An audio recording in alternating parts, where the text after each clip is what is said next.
Welcome back to Dude, Where's My Carrot? This is episode 5. Today, we're diving into a gem you see all the time, but it's got this wild, high-tech secret life, topaz. Yeah, topaz is fascinating. It's really a stone of contrast. You probably picture, that bright blue, affordable stuff in mall jewelry cases. Right, the classic blue. But the real story, it involves nuclear reactors, actual lightning inside the crystals, and colors so rare they were once literally reserved for Russian royalty. It's like a mineral Jekyll and Hyde. Okay, that sounds intense. So we're going to explore how it gets its color naturally and through some pretty serious lab work and why the price difference is just massive. Exactly, from pocket change per carat to, well, serious money. And before we get into the nitty-gritty, a huge thank you to our sponsor, Gemstones of the Americas. They're full-time gem explorers, and they supply all the amazing video footage we use. Really appreciate them. Absolutely. Great stuff. All right, let's start with the basics. Topaz is a silicate mineral. The formula looks a bit scary, Al-Euro-EOEs. Don't worry too much about the formula. The key thing is, on the Mohs hardness scale, it's an 8. An 8? That's seriously tough, right? Harder than quartz, harder than most common minerals. It is. It's actually the hardest silicate mineral out there. But, and this is the big but with topaz, it has this major structural weakness. Ah, so it's hard, but breakable. Is that it? Precisely. It has what's called perfect basal cleavage. Think of that formula again. The F and OH, the fluorine and hydroxyl parts, they line up and create this weak plane right across the crystal's base. Okay, so it's like, imagine a really hard floor tile. You can't easily scratch the surface. Right. But if you whack it on the edge just right. Snap. It splits cleanly along that plane. It makes it fragile, prone to chipping or just breaking if it gets hit wrong. So cutters and jewelers have to be super careful. Constantly. They have to orient the gem very specifically when cutting, and setters need to avoid tapping it along that cleavage plane when putting it in a ring, otherwise crack. It's hard, yes, but its toughness, its resistance to breaking is actually quite low. Interesting trade-off. Now, you also mentioned it's pleochroic. What does that mean again? Pleochroic means it shows different colors when you look at it from different directions, different angles of the crystal. Ah, okay. And topaz usually grows in these long, sort of column-like crystals. So cutters often shape them into ovals or pears, these elongated cuts. It follows the natural crystal shape, maximizes the weight they get from the rough, and helps show off those different pleochroic colors. Makes sense. Okay, let's talk color.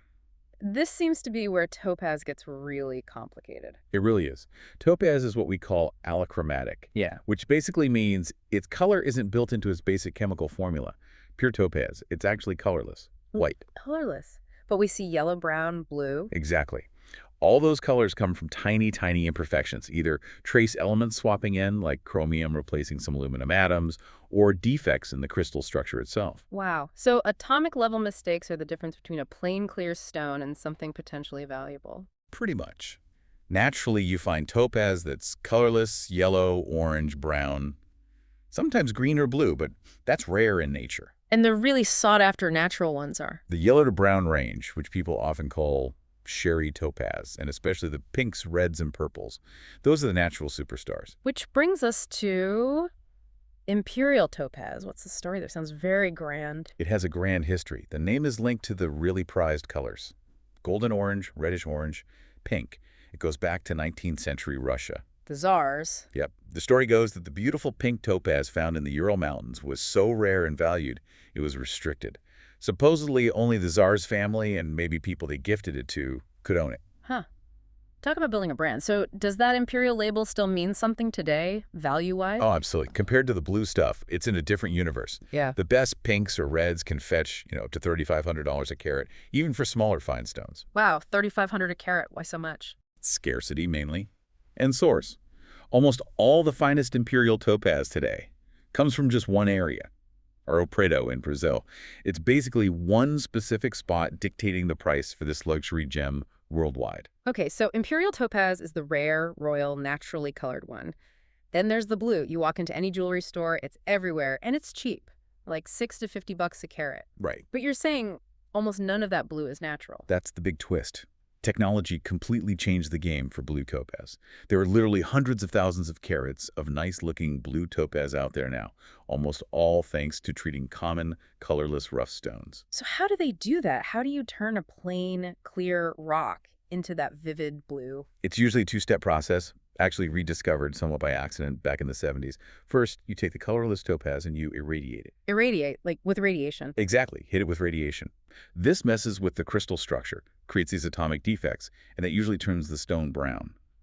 But it's often an unstable brown, fades in light. Okay, so brown first, then what? Then step 2. You heat it gently, usually somewhere around 200 to 300 degrees Celsius. This heating stabilizes those radiation-induced defects. The unstable brown part goes away, and what's left is a stable, permanent, nice blue color. That's incredible, but I've heard there are different kinds of blue topaz, like sky blue, Swiss blue, London blue. Are those from different treatments? Yes, precisely. The method of irradiation dictates the final shade and also the cost and some potential risks involved. There are basically 3 main ways they do it. All right, give us the rundown. Method 1. Okay, first is using gamma rays, usually from a source like cobalt-60. Gamma rays go deep into the stone, which is good, but it's slow. You can take days of exposure to get the right dose. And the color. It produces a lighter blue, what the trade calls sky blue. It's generally the cheapest method, but sometimes the color can look a bit grayish or steely, which isn't always ideal. Okay, sky blue from gamma rays. Method 2 sounds more dramatic. Electron beams. Yeah, using high-energy electrons. Think big machines like linear accelerators, Linacs or Betatrons. They're essentially firing intense beams of electrons at the topaz. Faster. Much faster, hours instead of days. This method is used for the deeper blues, like Swiss blue, which is that bright medium blue, and sometimes the darker London blue. What's the downside to electron beams? Well, electrons don't penetrate very deep, so it's not great for really large stones, say over 150 carats or thicker than maybe 15 millimeters. You can get uneven color. Plus, the beam dumps a lot of energy and heat into the stone very quickly. Heat, so it could crack. Yes, they have to constantly cool the stone with cold water during treatment to stop it from cracking. And there's another more dramatic risk. Go on. The sheer amount of electrical charge from the electron beam can sometimes cause, well, the source material calls it internal lightning. Internal. It's an electrical discharge inside the crystal. Looks like tiny lightning bolts. They call it treeing. It causes major internal damage, obviously. A real hazard in the treatment process. Wow. Okay, internal lightning. That's wild. So that brings us to the third method. For the deepest blue. Right. For the really deep, often called London blue, sometimes described as inky, they use neutrons from a nuclear reactor. A nuclear reactor. Okay, now we're talking serious tech. Definitely. Neutrons penetrate extremely well, so you can treat huge pieces of topaz rough and get a very deep uniform color. This is how they produce those really dark, scable blues that are so popular. The nuclear reactor, surely there's a catch. Radioactivity. Bingo. That's the huge caveat. Unlike gamma or electron treatments, neutron bombardment actually makes the topaz itself radioactive. Temporarily. Wait, radioactive gems. You can't sell those, right? Not immediately. The atoms in the stone become unstable. So the treated gems must be stored safely for a cooling off period. This can be months, sometimes even up to 2 years, until the radioactivity decays down to levels that are perfectly safe for wearing. 2 years. So there are regulations. Oh, yes. Strict regulations. In the U.S., for instance, the Nuclear Regulatory Commission tracks these neutron-treated stones to ensure they're held long enough before entering the market. So when you buy a London blue topaz, part of what you paid for is the cost of that high-tech neutron treatment and then potentially months or years of regulated storage. Essentially, yes. That complex process is built into the price, even though the final price per carat is still quite low compared to natural gems because they can treat such vast quantities of cheap, colorless rough. It puts that $6 a carat price in perspective. So wrapping your head around the market, you've got this super rare, super expensive Imperial topaz, maybe $3,500 a carat. If it's top quality. Yeah. And then you've got the mass market, treated blue topaz, maybe $50 a carat max. 2 totally different worlds sharing the same name. It's almost funny, the contrast. For the treated blue stones, the actual cost of the original colorless topaz rough is often less than 10% of the final price. The value is almost entirely in the cutting and, crucially, that energy treatment. Okay, but back to the blue for a sec. If it's all treated, can gemologists actually tell the difference between a naturally blue topaz, which is super rare, and one that came out of a reactor? Get this, and this is pretty mind-blowing, the source material says. Currently, no. There's no routine gemological test that can reliably prove whether a blue topaz got its color naturally or through treatment. Wait, really? They can't tell. Not with standard lab equipment. The treatments are just too good. They effectively mimic the natural color-causing mechanisms at an atomic level. It's kind of a perfect forgery in a way. So how does the market even deal with that? Couldn't someone just claim a treated blue as natural and charge a fortune? The industry basically works on an assumption.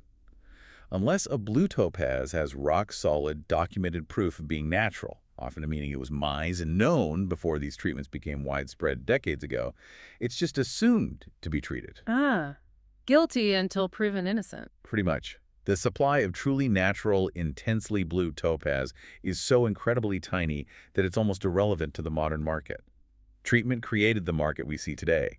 The burden of proof for a natural claim is enormous. Technology just completely reshaped reality there. Okay, before we wrap up, we need to address some confusing names people might hear. Topaz seems to attract misnomers. It really does, and it's important for people to be aware. You hear things like smoky topaz. That's almost always smoky quartz. Different mineral, much less expensive. Okay, so smoky topaz isn't topaz. What else? Brazilian ruby. Sounds exotic, right? Often that's just pink topaz being marketed deceptively. Yeah. Gem professional groups strongly advise against using these misleading names. Good to know. And what about mystic topaz? That iridescent rainbow stuff. Ah, mystic topaz. Sounds cool, but it's just a colorless topaz, or maybe quartz sometimes, with a super thin metallic coating applied to the surface. That coating creates the rainbow effect. Just a coating. Is it durable? Not really. It scratches off quite easily, actually, so that cool effect doesn't last if the stone sees much wear. It significantly lowers the gem's durability. Okay, so be wary of coatings and fancy but misleading names. Got it. Definitely. Wow. So we started with topaz, this common name, and found this whole hidden world. Atomic flaws making color, nuclear reactors, and electron beams driving the market. Prices going from pocket change to thousands per carat, all based on color and how it got there. It's a fantastic example of how complex gems can be. Whether it's natural or engineered, topaz is still a beautiful stone, often quite durable against scratching anyway. Yeah. But that story of how the color happened, it's just a powerful reminder that human ingenuity and a good blast of radiation can fundamentally change even hard ancient minerals. So here's something to think about. Next time you see one of those deep, sparkly London blue topaz gems, remember the journey it took. The colorless rock, the intense energy gamma rays, maybe internal lightning-inducing electrons or neutrons from a reactor needing that long cool down. That deep, stable blue wasn't just found, it was made. That manufactured permanence, that scientific intervention on a massive scale, that's really the hidden value you paid for.